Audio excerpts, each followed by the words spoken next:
நான் செஞ்சி ஈகேஆர் மருத்துவமனையின் தலைமை மருத்துவர் டாக்டர் ஆனந்த முருகன் அறுவை சிகிச்சை நிபுணர் பேசுகிறேன். கோடைக்கால வியாதிகள், அதில் வியாதிகளை சமாளிப்பது எப்படி என்பதை பற்றி நம்ம பார்க்க போகிறோம். கோடைக்கால வியாதிகள் வந்து பார்த்தீங்கன்னா சன்ஸ்ட்ரோக், வெயிலில் போகிறதுனால ஏற்படக்கூடிய பாதிப்புகள், அதுக்கப்புறம் டீஹைட்ரேஷன், நீர் சத்து குறைபாடுகள், அதுக்கடுத்து வந்து கிட்னி ஸ்டோன்ஸ், ரீனல் ஸ்டோன்ஸ். வெயில் காலத்தில் வந்து பார்த்தீங்கன்னா அதிகப்படியான கிட்னி ஸ்டோன் பிரச்சனைகள் வந்து மக்களுக்கு வந்து வரக்கூடும். இதெல்லாம் நம்ம வந்து எப்படி தவிர்க்கணும்? பொதுவாக ஹீட் ஸ்ட்ரோக் அப்படின்னா வெயில போறதுனால ஏற்படக்கூடிய பாதிப்புகள், அதை நம்ம எப்படி தவிர்க்கணும்னு பார்த்தீங்கன்னா காலை 10 மணிலேருந்து மாலை 4 மணி வரைக்கும் நம்ம வெயில போறதை தவிர்க்கணும்.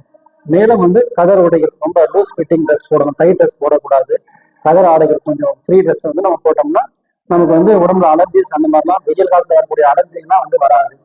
அடுத்து ரெண்டாவது வந்து டீஹைட்ரேஷன், நீர் சத்து குறைபாடுகள். இந்த வெயில் டைம்ல கம்பல்சரி எல்லாரும் குறைஞ்சது 3 லிட்டர் தண்ணி வந்து நம்ம குடிக்கணும். குடிச்சோம்னா நம்ம இந்த கிட்னி ஸ்டோன் போன்ற டீஹைட்ரேஷன், நீர் சத்து குறைபாடுகள் வந்து நம்ம வந்து தவிர்க்க முடியும்.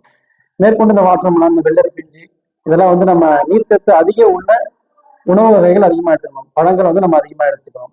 அடுத்து இந்த கிட்னி ஸ்டோன்ஸ், இந்த கிட்னி ஸ்டோன்ஸ் வந்து நம்ம எப்படி தவிர்க்கணும்னு பார்த்தீங்கன்னா, பெரும்பாலும் இந்த வெயில் டைம்ல வந்து மஞ்சள் கலர்ல வந்து யூரின் வந்து போவோம். அப்படி மஞ்சள் கலர்ல யூரின் போவதுனாலே நீங்க வந்து யூரின் போற பாதை இன்ஃபெக்ஷன் ஆகுது, கிட்னி ஸ்டோன்ஸ் வரக்கூடிய வாய்ப்புகள்லாம் இருக்குது நம்ம தெரிஞ்சுக்கலாம். ஸோ நம்ம இன்னும் அதிகமா தண்ணி குடிக்கணும். ப்ளஸ் வந்து மருத்துவர் வந்து நம்ம அணுகணும். அந்த மாதிரி போச்சுன்னா ஆன்டிபயோட்டிக் மாத்திரை, ப்ளஸ் வந்து நீர் ஃப்ரீயா போறதுக்கான சிறப்புகள் இருக்கு. அதை போட்டு நம்ம வந்து சரி பண்ணிக்கலாம்.